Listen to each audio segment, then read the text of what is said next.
ada beberapa pinjol yang sedang gencar menagih di akhir tahun ini ya. Waspada, mereka ini memiliki teknik baru dalam menagih. Oke. Nah, yang pertama adalah Shopee ya, S Pinjam dan SP Letter.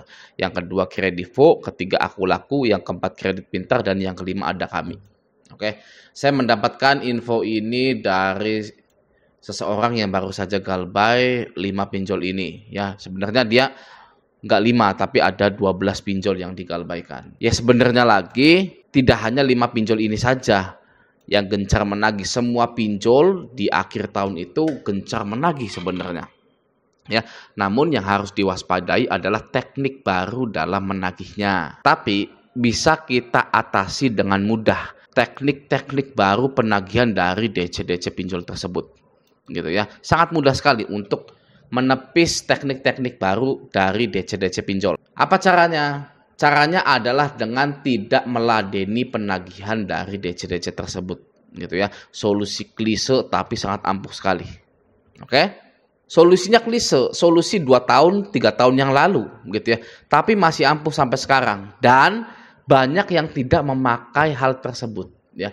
Tidak memakai cara tersebut. Contohnya adalah Shopee S Pinjam SP Letter ya. Nah, ini dia ya. Ini ada yang ditagih. Jadwal pengambilan dana ke rumah, tagihan SP Letter, S Pinjam, berkas dan kelengkapan, surat backlist OJK, surat jalan, lampiran perjanjian kontrak elektronik gitu ya. Padahal SP Letter atau S Pinjam tidak ada DC lapangannya. Nah, ada lagi ya yang ditagih oleh DC Shopee menggunakan surat tanda terima laporan polisi. Jadi dari pihak Shopee itu lapor ke polisi bahwa nasabah ini sudah menipu, sudah menggelapkan dana perusahaan ya. Padahal tidak bisa seperti itu. Oke ya. Ini sudah parah nih ya. Ini bikin surat palsu, surat tanda terima laporan polisi palsu. Nah, kalau kita sudah bisa mengatasi penagihan-penagihan dari DC-DC tersebut, terkadang Anda perlu mengatasi resiko eksternalnya. Apa bang resiko eksternal itu? Misal, kondar itu dihubungi, rumah Anda didatangi DC lapangan, jadi tetangga tahu atau orang tua tahu gitu. Nah, Anda perlu mengatasi hal tersebut ya agar nama Anda tetap bersih. Apa solusinya bang? Solusinya adalah jangan pernah mengaku hutang tersebut adalah hutang Anda. Kalau Anda mau bersih namanya. Ya, jadi hutangnya siapa bang? Itu adalah hutangnya teman saya. Teman saya pinjam data saya karena dia sedang butuh uang. Jadi saya dibujuk untuk membantu dia meminjam di pinjol. Saya foto KTP, saya foto selfie, uangnya dia yang make. Namun sampai sekarang belum dikembalikan. Nah, itu cara yang paling manjur ya, sudah dipraktekkan oleh siapapun dan pasti manjur. Ya. Nah, tapi yang paling terpenting dari gagal bayar pinjol adalah ketika Anda, saya, atau semua orang yang terjerat pinjol mau menerima kedua hal tersebut, maka kita semua ini adalah orang yang nothing tulus. Ya. Orang yang paling powerful itu orang yang paling nothing tulus. Ya. Anda tahu artinya nothing tulus? Ya. Nothing tulus itu kurang lebih artinya itu tak akan rugi, tidak akan rugi gitu ya. Yang berarti ketika kita melakukan sesuatu ya, maka akan dilakukan saja ya tanpa berharap lebih dan tidak akan rugi apa-apa jika melakukannya. Gitu ya. Nothing tulus lah. Oke. Makanya orang yang track recordnya jelek di silik OJK-nya ya banyak kredit macet gitu kan ya. Maka tidak ada yang mau lagi memberikannya hutang. Ya. Nggak ada yang mau pinjol, leasing, bank gitu ya. Karena orang itu nothing tulus. Ya. Ada DC lapangan, oke. Ya. Sebar data, oke, silakan. Ya. Kondar dihubungi, fine-fine saja, silakan aja kondar dihubungi. Ya. Masuk slik OJK, bodo amat, tidak peduli. Ya. Jadi terlalu powerful kita itu, jadi orang gitu ya, kalau nothing tulus itu ya. Terlalu keren, gitu, terlalu kuat gitu ya. Sedangkan pinjol-pinjol ini ya hanya bermain di mental nasabahnya saja. Ya. Kalau Anda mau tahu itu ya, pinjol-pinjol ini hanya bermain di mental nasabahnya saja. Oke. Kalau mental nasabahnya mental yang nothing tulus, mau pakai cara apapun nagihnya tidak akan mengefek apapun kepada nasabah tersebut. Ya. Makanya DC pinjol mengklaim orang yang nothing tulus itu adalah maling. Ya. Woi maling, segera bayar utang lu, ya kan? Gitu. Karena Anda itu terlalu powerful, gitu ya. Sedangkan DC itu ketika berhadapan dengan Anda yang sudah nothing tulus itu ya tidak bisa berkutik, sudah hilang akal ya. DC pinjol tidak berdaya di hadapan orang yang nothing tulus ya. Udah dimaki-maki, udah disebar data, tetap saja ya tidak berefek. Terus mau gimana kata DC pinjolnya gitu kan. Akhirnya DC itu menyerah ya. Dicoba lagi sama DC yang lain yang lebih senior ya. Anda tetap nothing tulus, ya silakan saja. Di Honda dihubungi apa gitu kan, silakan saja gitu.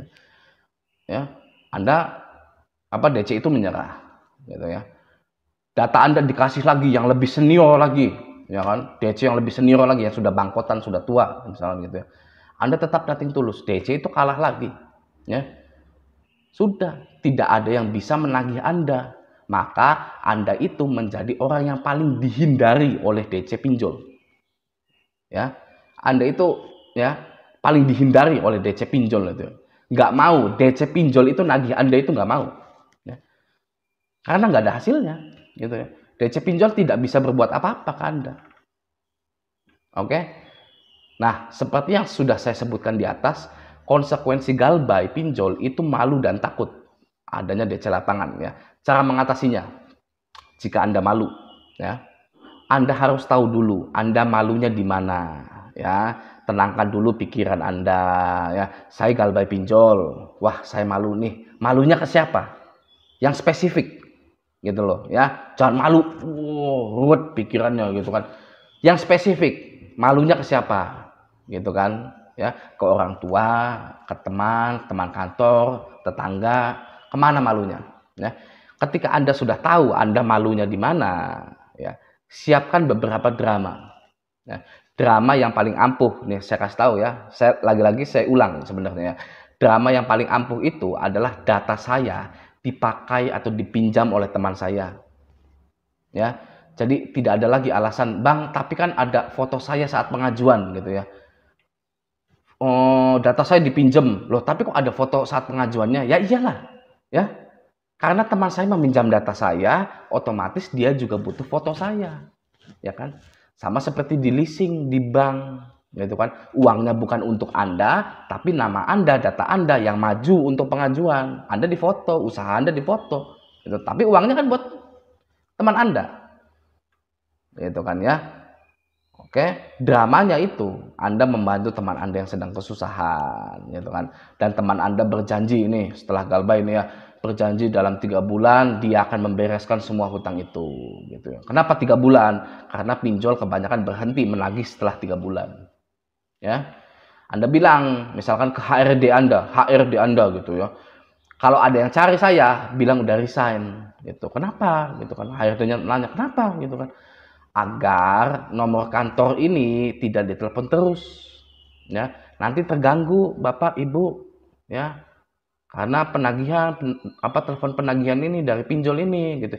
Masih mending dicegah dari awal dengan mengatakan saya sudah resign dari sini gitu ya, demi alasan yang lebih baik. Oke, teman saya ini akan membereskan hutang pinjolnya dalam 3 bulan ya. Tapi saya juga nggak mau dalam 3 bulan itu kantor ini terganggu karena penagihan melalui telepon ya. Bener ya kata HRD, bener, 3 bulan selesai gitu ya. Sudah ya, padahal pinjolnya sudah berhenti dalam 3 bulan juga ya. Sedangkan bahkan pinjol itu ketika sudah tahu Anda tidak kerja di situ sudah berhenti nagihnya gitu ya. Nah, Anda ketika berdrama ria itu, ya di kantor, dimanapun, Anda itu harus pede. Ya, pede saja gitu ya. Seperti orang yang tidak ada masalah apapun, gitu ya. Karena ini kan ulah teman Anda, gitu ya. Anda itu mindsetnya itu gitu. Di setting dulu, ini ulah teman saya, gitu ya. Bukan ulah saya, gitu kan. Gitu. Anda harus pede, gitu ya. Saya kasihan sama teman saya, Pak, sebenarnya itu, Pak. Ya. Walaupun akhirnya ini galbay begini, tapi kasihan sekali Pak begini ya, begitu. Anda itu harus ya pede lah ya. Oke, sudah saya jamin selesai ya masalah telepon kantor, telepon kondar gitu kan ya. Oke, nah sekarang Anda takut dengan DC lapangan, solusinya ada dua caranya ya. mau langsung selesai atau enggak. Ya, kalau mau langsung selesai, Anda perlu menemui DC itu dan bilang tidak ada uang setiap kali DC itu datang, entah di kantor, entah di rumah ya. Palingan DC lapangan itu hanya 3 kali kunjungan saja. Nah, kalau DC lapangan itu ya. Setiap kali kunjungan Anda bilang tidak ada uang ya. DC juga capek ya, jauh-jauh ke Anda nggak ada hasilnya, selalu bilang nggak ada uang ya. Dapat hasil janji pun, janji bayar pun Anda nggak dapat gitu. Apa DC-nya nggak dapat gitu ya. Oke. Loh Bang, ketika menagih di kantor gitu kan. Kan ada gajinya gitu kan. Bisa bayar pas gajian kan kata DC lapangannya gitu. Nah, misalkan DC itu bilang gitu ya. Sampai gajiannya tanggal berapa misalnya. Tanggal 26 gitu. Nah, kan bisa bayar tuh tanggal 26. Nanti saya kesini lagi tanggal 26 gitu ya. Gimana nih cara jawabnya? Ya kan saya kasih tahu ya. Alasan paling ampuh lagi ya. Anda jawab, bos ya, sini ya, saya kasih tahu. Gaji saya di sini ya sudah dipotong untuk 6 bulan ke depan. Ya. Oke, seperti itu ya. Saya itu sudah gali lubang, tutup lubang buat bayar pinjol sampai saya kasbon di kantor dengan nominal 6 bulan gaji saya. Ya, saya mau gimana lagi? Ya, saya kerja di sini itu untuk utang ke kantor malahan, nggak digaji saya kerja di sini. Ya, mau gimana lagi? Gitu kan? Bingung DC-nya, ya kan? Anda saja kerja sudah tidak digaji buat bayar kasbon Anda, ya kan? Jadi si DC ngerasa Anda itu nggak ada hasilnya, kunjungan ke Anda juga gitu ya. Oke, makanya cepat selesai, gitu ya. Pokoknya kalau mau cepat selesai, temui DC lapangan. Ya, dengan drama-drama seperti itu. Oke? Ya, cara kedua, menghindar. Ya. Anda menghindar dari rumah, ngojek, nge-Grab, GoFood, kayak apa terserah. Ngojek sampai malam, sampai jam 7 malam baru pulang selama 3 bulan, 4 bulan. Sudah selesai, ya. Tidak akan datang lagi DC-nya. Oke, ya. Jadi kesimpulannya satu-satunya cara mengalahkan pinjol, mengalahkan DC pinjol, mengalahkan pinjol adalah dengan cara menjadi orang yang mau menerima konsekuensi. Oke, sampai jumpa di video selanjutnya.